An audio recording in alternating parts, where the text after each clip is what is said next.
भारत में paper leak जानबूझ के कराया जाता है। इसकी एक क्रोनोलॉजी है, मैं आपको समझाता हूँ। पेपर लीक क्रोनोलॉजी में कुल 4 चरण होते हैं।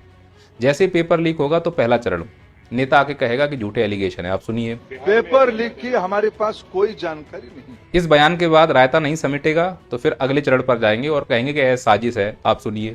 देखिए, कांग्रेस पार्टी इस देश में भ्रम फैलाने के लिए जिम्मेवारी ले लिया है। अभी भी अगर रायता नहीं समेट रहा है तब आकर कहेंगे कि हमसे गलती हुई, हम स्वीकार कर रहे हैं, आप सुनिए। कुछ गड़बड़ियां सरकार के सामने ध्यान में आई है, उसकी जिम्मेवारी हम लेते हैं। जब लगता है कि जनता का आक्रोश शांत नहीं हुआ है फिर पब्लिक में आके कहेंगे कि हम इस पेपर लीक की जांच कराएंगे, आप सुनिए। कड़ी से कड़ी कार्रवाई हम करने वाले हैं। वो सारे कार्यक्रम शुरू हो गई है। और नेता ये बोल के चला गया, हमें तसल्ली हो गई, कुछ समय के बाद हम भूल जाएंगे तो फिर पेपर लीक होगा। हो गया उत्तराखंड में, सेम क्रोनोलॉजी वहां अपनाई जाएगी।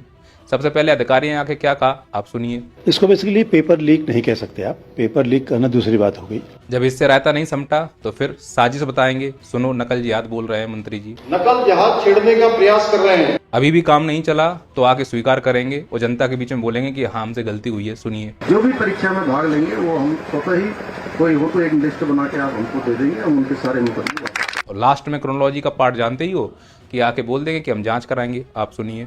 उस प्रकरण की गहन जांच के लिए एक विशेष अन्वेषण दल गठित की जाएगी। और जब बोल दिया जांच कराएंगे तो हम यकीन कर लेंगे, घर चले जाएंगे। और कुछ समय के बाद फिर से पेपर लीक होगा। बाबा भविष्यवाणी कर रहे हैं, तैयार रहो अगले पेपर लीक के लिए, क्योंकि यह पेपर लीक जानबूझ के होते हैं और इन पेपर लीक्स में नेता और उनके चाटुकार शामिल होते हैं। किसी को कोई सजा नहीं हो सकती है, भुगतेगा आपका बच्चा।